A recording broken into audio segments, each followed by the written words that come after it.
if y'all missed it today, Dan Orlovsky today and yesterday created quite the stir for himself by emphatically stating that Ty Simpson was quarterback one in this class. Here's the truth with how Orlovsky was operating. He is correct with some of his points, but his delivery was completely mismanaged and mishandled. There are a lot of layers to this, to what he stated. A couple of the comments that he made when he was pressed about it on the Pat McAfee show today, he went out of his way to point out that he feels that Mendoza does not have big-time performances in big-time games. I see where Orlovsky is coming from. Not in the regard of his criticism of Mendoza. He had a comment that I think is something that is often disregarded about Ty Simpson. He said, I think that when we look at the body of work and what was asked of these two quarterbacks, you have to start with the question, who needed to do more to carry their team to play well? Who took more games over throughout the course of the season? Ty Simpson, and it's not even close. That aspect of it, Sean, I don't agree with. But I think a lot of people, when they're evaluating Ty Simpson, keep bringing up that he did not finish the year well. I feel like a lot of people are disregarding that his offensive line was significantly worse than Mendoza's. His run game was significantly worse than Mendoza's. His receiver room well underperformed Mendoza's. I believe that there is a way for Orlovsky to have addressed this without being so aggressive in trying to tear down Mendoza. I feel like he got way over his skis and dug himself into a hole that now he is desperately trying to dig himself out of. Why couldn't he just say he liked Simpson more than Mendoza? That's my point. It just say, I like Simpson as a prospect more than Mendoza. Say, I don't understand Mendoza. Say something like that. Other than things that are just easily disproven. The big game comment. I don't know how far he went last year in Indiana. Oh, wait, no. Mendoza had a superhero play in the biggest game of the year, and then all throughout the CFP and all leading through the CFP, threw back shoulder fades across to Indiana wide receivers against the best defensive backs in the nation, and converted big nuts third downs, big nuts fourth downs. And the point of this isn't for me to stand up on a soapbox and defend Fernando Mendoza. He's a number one overall pick, and it was unwavering for me. About midway through this year, it was cemented. This past college football season, I said, that's the guy. That's the guy. There's no even question. I don't care what Ty Simpson does. I don't care if Ty Simpson throws for 4,000 yards and 30 touchdowns. Don't care. Fernando Mendoza's the 1-1. Orlovsky and at that company, I think they understand that they have a draft show to put on, and they're trying to put on a bit of a draft show. And having a controversial take like this that gets everybody stirred up, good for TV, bad for credibility, and bad to be Dan Orlovsky online today. And I think they set their guys up to be like, hey, man, today's your day. You're the clay pigeon today. You'll be shot out and you'll be shot at. So by the way, in terms of like the reaction to him, I think that there's two parts with this.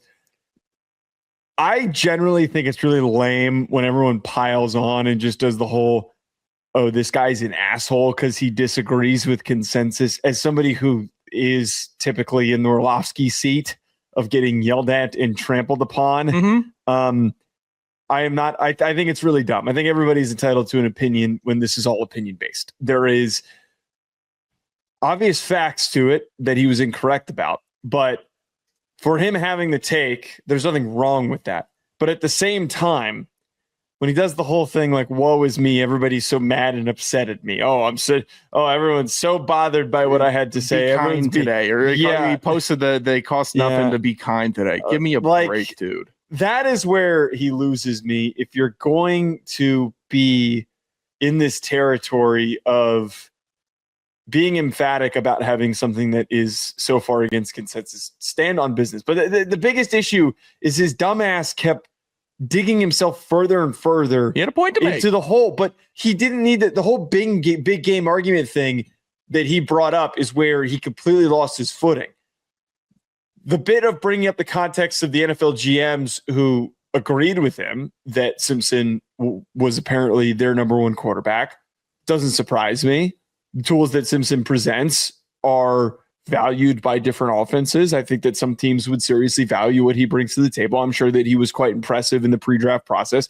And also, part of me kind of wonders how many teams really did deep digging on Fernando Mendoza when they know that they're not going to even. Why would they? Right. Like why waste the time? Maybe you do like a quick one over, like in case something happens, but that wasn't going to happen. Yeah. If I live in Georgia and I can have peaches all day and I've never seen a kiwi in my life, I'm going to have more knowledge on the peach than the kiwi, just because I think they got kiwis in Georgia. I should have said like a jackfruit, something from out of the country that we couldn't even have. So why would I pay any attention to the jackfruit? I have my peaches here. Your peaches is Ty Simpson. Doesn't touch the jackfruit, by the way. I'm generally perplexed by that analogy that you were. Fernando Mendoza is the jackfruit that they can't have. Okay. Yeah. Okay. I think I'm. Okay.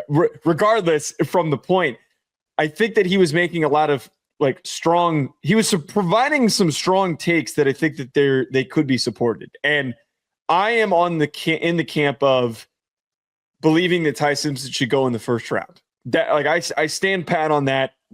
I thought that the debate was, is he a first rounder or is he not? There's a lot of people that don't think that he's worth a first round pick. There's a lot of people think that he's overrated. A lot of people are saying that he's too slight of frame. He's too undersized. He doesn't have enough playing time. Like all the real criticisms, they think that's too much to overlook. But the fact that this had to jump all the way to he's QB1, Mendoza can't even touch him. It's not even close. That is where he completely lost everybody. That was where this whole thing completely collapsed and fell apart. Yeah, it should have. Mendoza looks like an NFL quarterback right now. Like seeing him at the Super Bowl rolling up on his ass, I said, that's an action figure. That guy's an action figure. How were you taller than him? Maybe, dude, if I was, it's by like a millimeter. That guy is just exactly what you're looking for in an NFL quarterback. Wide, like the chest wide, shoulders strong. Like I'm like, that guy is a quarterback. Ty Simpson could have been walking around. I'm like, oh, what show does he do? You know, is he doing spots here? What's the deal? Have you seen him in person? Ty Simpson? No. He's not that small. He's 6'1". Oh, is he only 6'1"? Yeah, he's 6'1". I believe he was 6'1" and change. He's like a hair under 6'2".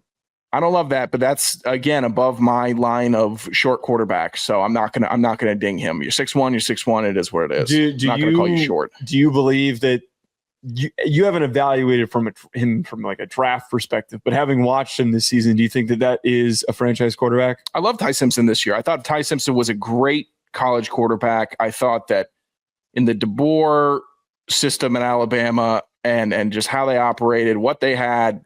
They were obviously limited. I thought he did really well, and there were weeks that we came on and did a show, and I said, I love this Ty Simpson guy. I love the way he plays. I love the Tennessee game, or he had a game where maybe it was a Georgia game. He had a ton of big nuts throw at the end and just was awesome. I said, that guy can play football.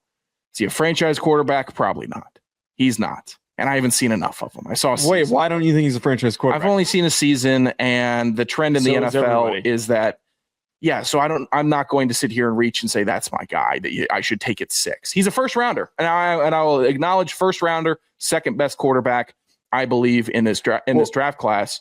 But I am not thinking that he is like a franchise guy. But that to me feels like a contradiction. You're saying he's a first rounder, but you don't think that he's a franchise quarterback. Why? Correct. Why would you draft the guy in the first round if he's not a franchise quarterback? Because teams do. Oh, your team did that. They take team what? Your team did that. I forgot. Exactly. My team did that. I see teams draft quarterbacks they're like, well, we got to be in the lottery, and I respect that. You have to be in the quarterback lottery, and it's not really a lottery because you do your due diligence and you scout, you look for the best team fit, and you make your guys, and you make sure you have your list of if he's gone, we go with him because of so. It's not the lottery, but it kind of is a lottery because rookie quarterbacks, young quarterbacks, if you get a Jaden Daniels, great. Sometimes you get a guy that is not a Jaden Daniels. Sometimes you get a Zach Wilson, and that's the lottery you play.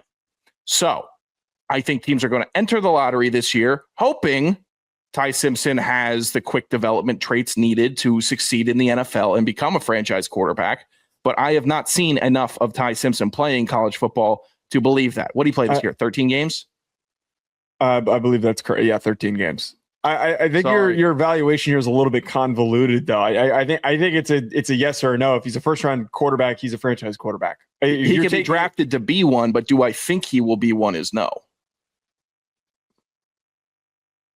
So you're saying that you think that the NFL will value him as a first round pick, but you personally would not take him in the first round. No. If I was a quarterback needy team and I had, but you're not a quarter. You are Sean Anderson. Correct. You are Sean Anderson. Yeah, but evaluate Ty Simpson. Do you think that he? This is where I'm getting confused. Not confused. I'm not understanding your take because you can't say you just straight up can't say a guy is a first round quarterback and then follow it up with say. You can't say a guy is a first-round quarterback and follow it up by saying that he's not a franchise quarterback. Those two things don't work. They don't tie. I think they do tie because the NFL is constantly has teams that need quarterbacks, and you get these quarterbacks in the first round. I don't think they wait until the second or third round anymore to draft the second best quarterback.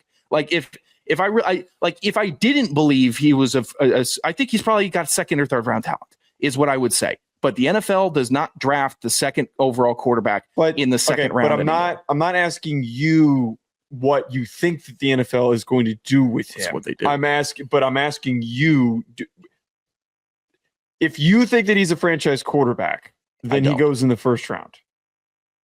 If you're saying you would not take him in the first round, you're saying you would take him in the first round. You would take him in the first round, but he's not a franchise quarterback. I would not take him in the first round, but a team will take him in the first round. That is the clarification. That is what I'm trying to say, is that he will get selected in the first round, even though I personally don't think he's a first-round quarterback.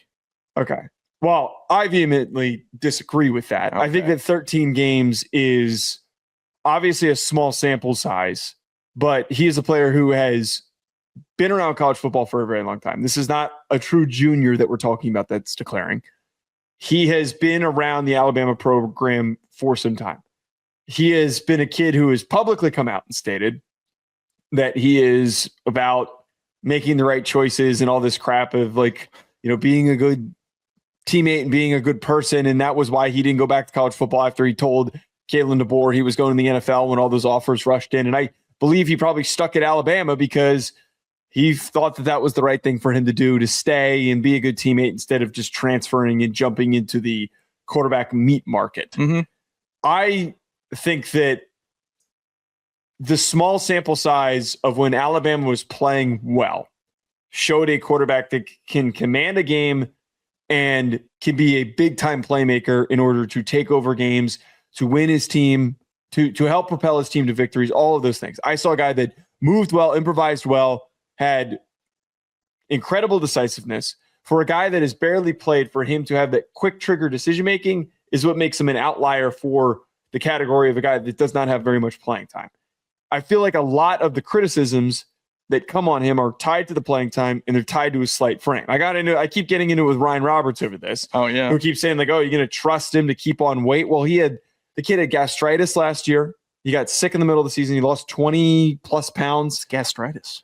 Stomach issues. He couldn't eat. He literally couldn't eat. He could only take consume broth. Oh, that's no good at all. Could you imagine playing a season not being able to eat anything? That's points for Simpson, honestly. I did not know he had gastritis. That's points for him. I think he's a tough-ass kid. I think that he absolutely 100% should be picked somewhere in the teens. And I think that he has every single tool that a team looks for in a franchise quarterback. Because you're basically, are you stating that you think that he is more of a backup worthy player, or you just think he's going to be a bust and he's not going to work? Oh, well, I'm not putting a bunch of expectations on bust. Like I think you can only be a bust if there's a bunch of expectations labeled on you to be the next chosen one, to be the next savior of the sport. So I don't call guys that go in there and have a tough time a bust. Like, I'm not calling Mitchell Trubisky a bust after this many years because he's a bust. What? Why? I had no expectations for Mitchell Trubisky. He played 10 games. But okay. I didn't have expectations, so I won't call him a bust. But okay, forget your expectations. So the general expectations when you pick a guy, just the general narrative, when a guy is picked in the top 5, when the guy is picked in the first round, he's supposed to be your starting quarterback for an extended period of time. Yeah. For at least one contract. More than you. Trubisky made the playoffs. He was the starting quarterback for a long time, or for sometimes. He made a playoff, and then that defense was nasty. He wasn't very good. Let me walk it back. That defense was filthy. If you are a first-round quarterback, the way that I look at this, you are expected to get to your second contract. Plain and simple. Whatever happens after the second contract, I think that maybe it gets a little bit blurred on if a guy is a bust or not. But if you don't start, you're a bust after that first contract. If you're a backup somewhere, if you're out of whatever it is, Trubisky's a bust. You're not drafted a backup quarterback second overall where he was picked. Yeah, and I agree. Like that's totally fair. The second contract point is fair. I guess if Ty Simpson went in the first round and did what I expect him to do, which is be pretty mediocre in the NFL, then he would be labeled a bust, even though I don't want to call him a bust. I don't want to, because I don't think that he's going to go in the, like, I'm not. If Ty Simpson did really well in his rookie year or second year or something like that, it would be surprising to me. It would be a nice surprise, but it would be surprising. I think he's going to look a lot like Mac Jones. I think it's going to be a lot like that. He's more athletic, and he's got a better arm than Mac Jones. I still think it's going to look a lot like him, man. I watched him this year, and I said, that's a really great college quarterback, and he's making big-time throws, and he doesn't look phased, and he steps up and takes hits, and he gets right up, all the traits that I loved. But I did not see that's a guy I want on my team. As a quarterback-needy team, I'm not sitting here thinking, man, we just got Ty Simpson, or we traded up and got Ty Simpson, or he fell to us. Then maybe Drake London would have somebody that would have the ball thrown to him. I just wouldn't believe. I don't see it. My eye test gauge on Simpson doesn't tell me that's a guy that I need to invest in. And I feel like I'm you, because you get swept up with the big hulking athletic quarterbacks. And Ty Simpson doesn't feel like that to me. Like, he doesn't feel like that guy. Well, to me, and this is also part of the reason why I agree with parts of what Orlovsky said. I thought that I really value how guys handle pressure, how they handle adversity throughout the course of games. And he, to me, was comparable to how he handled pressure to what Mendoza did. I think that the main big thing that I keep coming back to is that he was in a really shit situation. That offensive line was dog-ass. That run game was dog-ass. He had to do everything. I understand, but unfortunately, I'm not going to sit here and woe is me about Alabama's situation with their players. I'm just not. Compared to Indiana, which was a bunch of G5 transfers, and then the Indiana team, I'm not going to do any hand-wringing for Alabama and their roster. But it's just not something I can do. It's not hand-wringing for Alabama. It is context for why Ty Simpson struggled down the stretch. Mendoza had two receivers that are going to be top 100 picks. He had a starting center that's going to get drafted. His left tackle is going to get drafted early next year. You know why? Both of his running backs ran for a ton of yards this past year. I don't know how much more of a better situation he could have been in. You know why they're getting drafted that high? Because they had a Heisman winning trophy quarterback. Or a Heisman Trophy winning quarterback, and they got more eyes and attention. They said, wow, this works. Surratt did really good numbers when he had Rourke throwing to him. So I don't know if I would constitute that as elevator. Fernando Mendoza elevator. And if I'm going to be fair to Ty Simpson in this situation, what if he got drafted by the Browns, who has O-line problems and has functionality problems and issues at receiver and everything else that you could have problems with in the NFL, and he goes there, I think it would look similar. And it would probably look worse, actually. The NFL is faster and stronger. But if you went to the Rams and sat behind Stafford and they made him next of kin there to be the Sean McVay quarterback, I'm thinking about it as a different situation. But the Rams aren't a quarterback-needy team right now compared to the teams that literally don't have a good starting quarterback this season. And one of those teams will take Ty Simpson, and then he's going to have a tough time in the NFL because he's going to a dog shit team, and they're not going to be able to keep up with the big dogs. If he should freaking sue Alabama and the state to get another year so he can get back. He had another year. Oh, then he should go back. He should go back and stay for a year.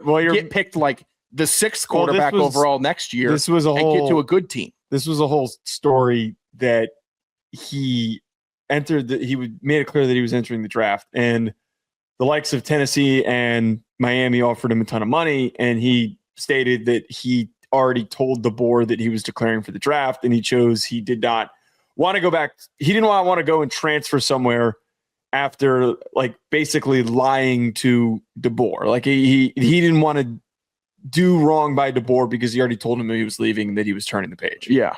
I don't disagree that he should have gone back. That's honorable. He should have gone back and become he should have waited. But to Orlovsky's whole point is that he got the NFL when they gave him a grade, they gave him feedback. He got mostly first round grades. So that's why he chose to take the leap. He'd been around college football for long enough that it was worth him taking the time to move up. Let's move on here because we've been talking about this for a while.